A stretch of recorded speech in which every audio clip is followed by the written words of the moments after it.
California Governor Gavin Newsom has issued new orders banning indoor events to help curb a spike in coronavirus cases in that state. That ban includes public masses in 30 counties. That said, outdoor masses and other liturgical services such as adoration and prayer services are allowed and are being encouraged. As of today, the total number of coronavirus cases in the U.S.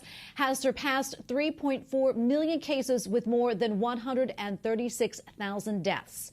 Here now to help us take a look at where things stand in the fight against COVID-19 is Dr. Gavin Pham, visiting policy analyst at the Heritage Foundation. Dr. Pham, welcome to the show. Great to have you. Thanks for having me.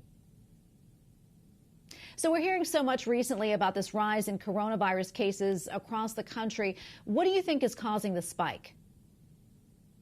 The spike is the result, I think, of Americans growing complacent.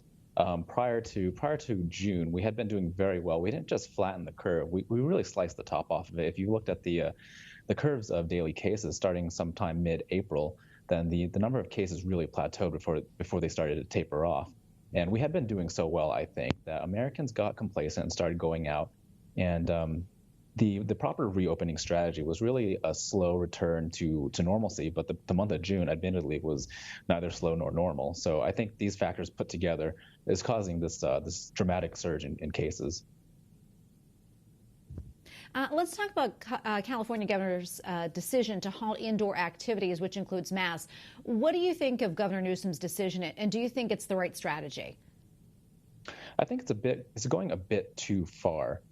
I understand the need to react to changing realities on the ground, and I think it's appropriate to react. However, he's going very far, and he hasn't released any information about where these new cases can be traced to.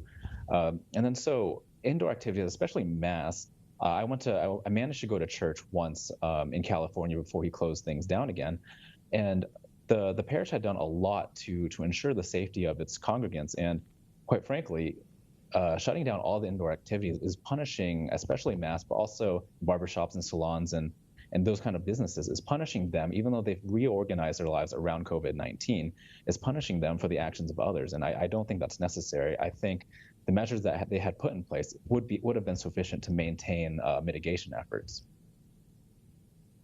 Well, right now we're in the middle of July, but the school season is right around the corner, and states around the country also wrestling with whether or not to reopen schools this fall. As a medical doctor, what would you suggest? And if states do opt for in-person learning, what measures do you think should be in place for the safety of the students as well as the teachers? The AAP, the Pediatric Association Academy, they have a really great set of guidelines about what states should do or what school districts should do. But the main principle is that the important thing are the students. And so we should have these schools. But that having been said, most of the risk is not going to be coming from the students. Most of the risk is going to be in the adults. So that's staff, faculty, and parents. And those are a lot of potential contacts that we should target our interventions towards. So it's not unreasonable to ask students to wear masks or face shields to protect the teachers, and any kind of interactions, for instance, parent-teacher conferences, that should be done electronically. There should be social distancing in the staff lounges and those kind of areas. But we should have in-person classrooms and make sure our interventions are targeting those at risk, that is the adults, and not be punishing the students or the children.